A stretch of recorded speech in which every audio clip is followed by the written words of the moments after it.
তো hello friends, সবাই কেমন আছো?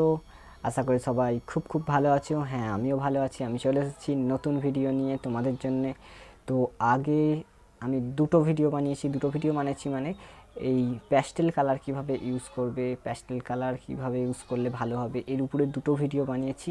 সেগুলো যদি না দেখে থাকো, যদি তুমি দেখতে চাও, আমার ডেসক্রিপশানের লিঙ্ক দেওয়া আছে, ওখানে গিয়ে দেখে নিতে পারো।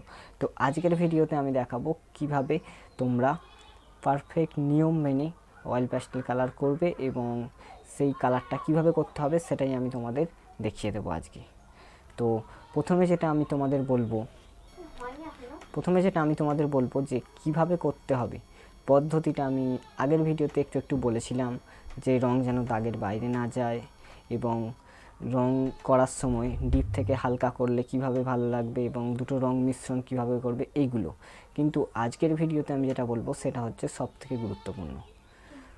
প্রতিটা ছবিতে অথবা ছবির প্রতিটা জিনিসে আমরা দুটো পার্ট দেখতে পাই, একটা হচ্ছে আলো, একটা হচ্ছে অন্ধকার, অর্থাৎ লাইট আর ডার্ক।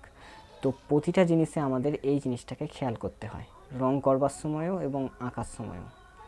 তো যখন তুমি কোনো জিনিসের ড্রয়িং করবে, তো যদি ধরো পাহাড়ের ড্রয়িং করছো, তো পাহাড়ের উপরের দিকটা যে কালারটা হবে খুব হালকা হবে এবং তলার দিকটা যত তলায় আসবে, কারণ তলার দিকটা তো অতটা লাইট থাকবে না, তো তলার দিকটা হবে ডিপ, উপর দিকটা হবে হালকা এবং তলার দিকটা হবে ডিপ এবং কালারটা অনেকটা আলাদা হবে। যদি বরফের পাহাড় হয় তাহলে উপরের দিকটা সাদা সাদা ভাব থাকবে কিন্তু নিচের দিকটা সাদা সাদা ভাব থাকবে না, নিচের দিকটা ব্রাউন এই টাইপের কালারটা থাকবে।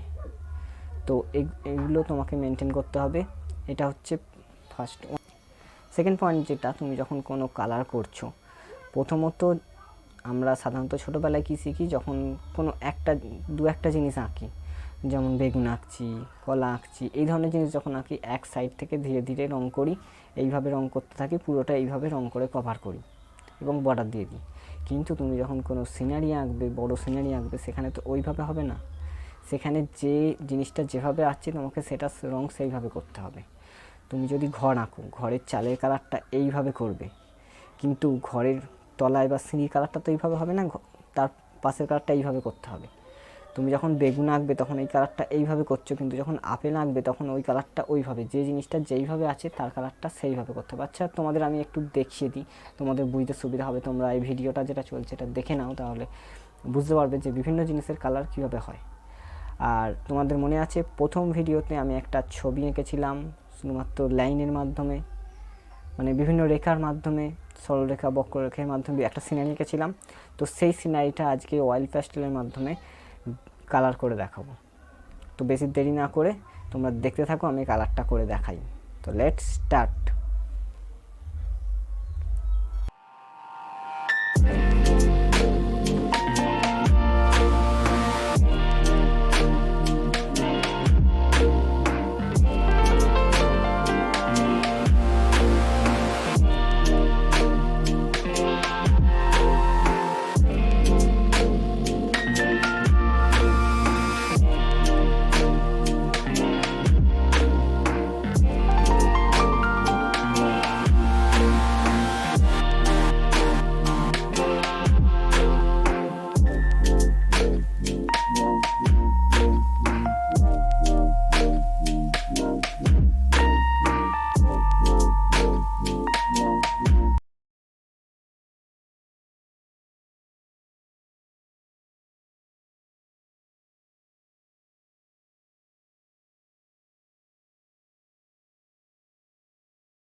তো বন্ধুরা, ভিডিওটা যদি ভালো লাগে আর তুমি যদি এরকম আরও অনেক ভিডিও পেতে চাও, বিভিন্ন ধরনের ড্রয়িং ভিডিও, ড্রয়িং রিলেটেড বিভিন্ন ভিডিও তোমরা যদি পেতে চাও, তাহলে অবশ্যই চ্যানেলটা সাবস্ক্রাইব করে রাখবে আর বেল আইকনটা অল করে দেবে, যাতে আমার পরবর্তী আপডেট ভিডিও সবার আগে তোমার কাছে পৌঁছে যায়। আমি প্রতিনিয়ত এরকম ভিডিও আপলোড করে থাকি, অয়েল প্যাস্টেল সংক্রান্ত ভিডিও, ওয়াটার কালার সংক্রান্ত video, still life video upload করি। একদম রিয়েলিস্টিক দেখে দেখে যে ড্রয়িংটা, আমার চ্যানেলে এরকম অনেক ভিডিও আছে তোমরা দেখতে পাবে। তো স্টিল লাইফ ড্রয়িং আপলোড করি, আউটডোর ড্রয়িং আপলোড করার চেষ্টা করব। আউটডোর ড্রয়িং এখন আমি একটাও আপলোড করিনি, কিন্তু চেষ্টা করব বাইরে গিয়ে কোনো জিনিস দেখে সেটা আঁকা এবং সেটাকে আপলোড করার। এবং আমি একটা ওয়াল পেন্টিং করেছি, তোমরা দেখতে পারো, দেয়ালে রামকৃষ্ণ দেবের ড্রয়িং করেছি এবং খুব তাড়াতাড়ি আমি ওর পাশে সারদা দেবী ড্রয়িংটা করতে চলেছি। তো ওটা হলেই আমি এই চ্যানেলে আপলোড করে দেবো, তো তোমরা দেখতে পাবে। এবং বিভিন্ন ড্রয়িং আমি আপলোড করে থাকি, তোমরা যদি চাও আমার চ্যানেলটা সাবস্ক্রাইব করে নিতে পারো। তো ভালো থাকবে, সুস্থ থাকবে, সদা সর্বদা সিম্পল আর্ট সুশোভন চ্যানেলের সাথে জুড়ে থাকবে। আমি খুব তাড়াতাড়ি আসছি নতুন ভিডিও নিয়ে। বাই।